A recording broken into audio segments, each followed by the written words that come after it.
When there is more than one witness to a paranormal event, it can prove that the experience is genuine. But when the phenomenon is truly terrifying, multiple witnesses provide little comfort.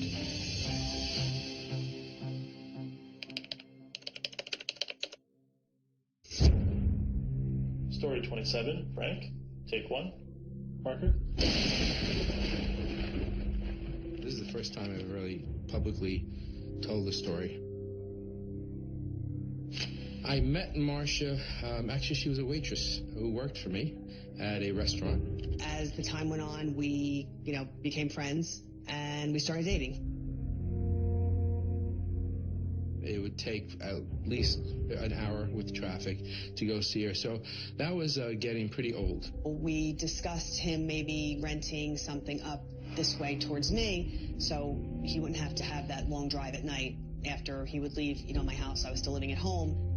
We found a home that was for rent in Mount Tabor. Actually, it was a roommate wanted type of ad, and my roommates were only there during the week.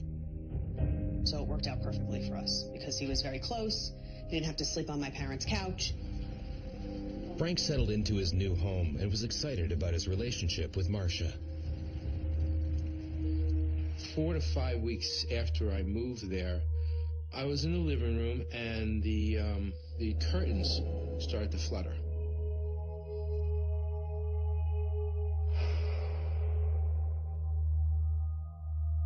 The house was an old house, but we had put the plastic on the windows, the kind you hit with a hairdryer to seal them tight. There was no reason why the curtains would flutter because the windows were sealed. And then the temperature really dropped a lot, and I could see my breath, and it's almost like I was walking into a cold spot. And that wasn't the only strange occurrence.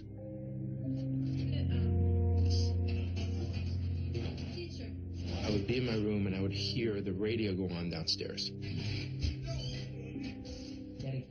And you can hear the channels changing. It was an old dial stereo, and you can hear the channels changing, It would stop on a big band type channel, like 40s music. And I'm like, well, who's playing 40s music? So I'm looking around. I'm on the second floor. I check my roommates' rooms. They're not there. So I start to go downstairs, and as soon as I get close to downstairs, the music stops. It turns off. I went back upstairs, and I just started thinking that something is going on here.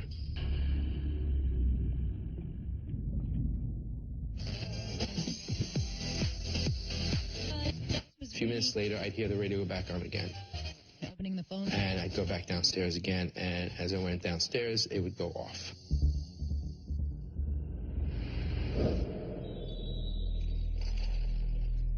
When I was in my room watching TV, there would be some knocks and some bangs, sometimes some scratches.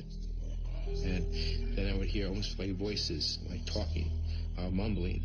And I kind of I was listening to my TV, and I heard it off behind me, like in the hallway.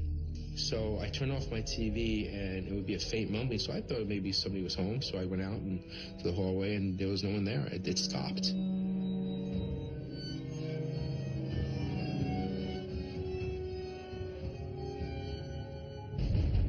Frank no longer ignored the strange events, but he was curious about his housemates and whether they had similar experiences. I didn't see my roommates a lot. We would be 2 shifts passing the night, so we didn't have a lot of communication. And I never really said anything to them when I did see them. Hey, how you doing, man? Hey, how's it going? How's everything? Things good. There was a moment where my roommate Greg was in the kitchen, so we're kind of talking. Hey, how was your week? That type of thing, Yo, did you see that?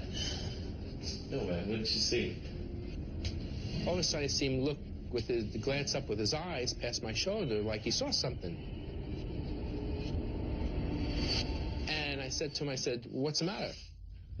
He says, well, I saw a shadow go up the stairs. I said, thank God it wasn't just me. It always helps to have other people validate what you see or what you think you see.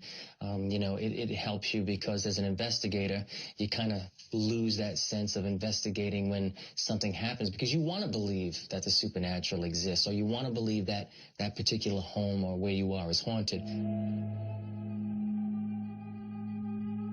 With confirmation that the others were seeing the same thing, Frank finally confided in Marcia. I didn't believe any of it because I was a big skeptic and I just really didn't believe him. So I just kind of let it go. I said, you must be crazy, and we'll let it go. The next morning, Marcia was no longer a skeptic. So we were laying there watching TV, and all of a sudden, we heard water running. Did you hear that? Yeah.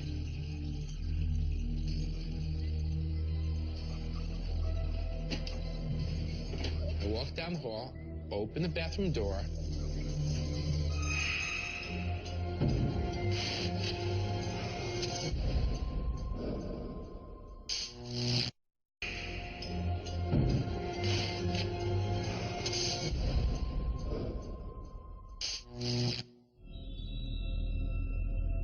Frank Regillo had experienced many strange events in his home, but his girlfriend Marcia was skeptical. Until now. I didn't believe any of it. All of a sudden, we heard water running. Did you hear that? Yeah.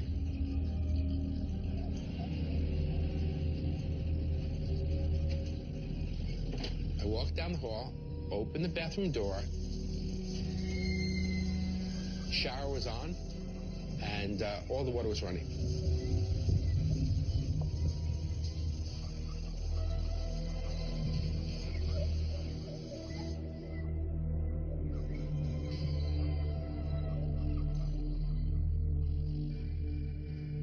And so I turned everything off, left the door open, walked back down the hallway. 6 or 7 minutes later, all of a sudden I hear, shh, and she goes, no way. It was on again.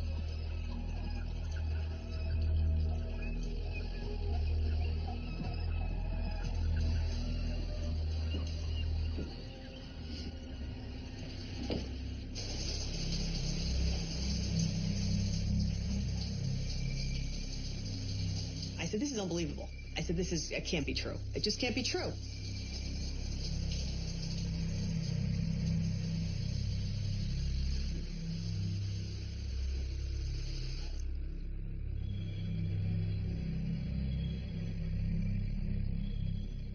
She beelined out of that house as fast as she could.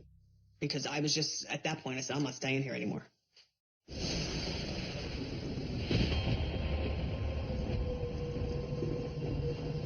Frank was quickly losing patience with the old house.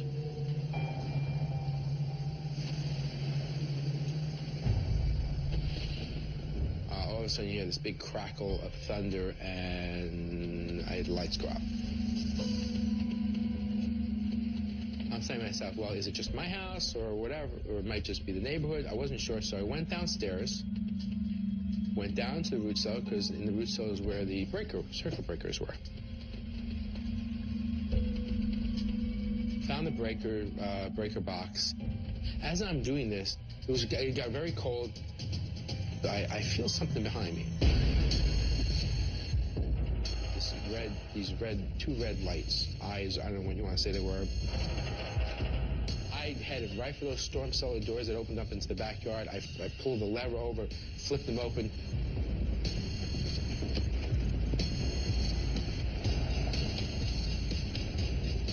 And I got in my car and I took off. That was the most terrifying to me.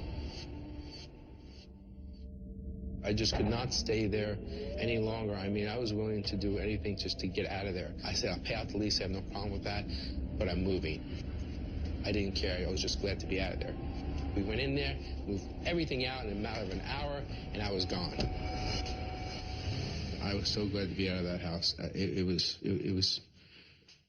It's beyond words. It was just beyond words.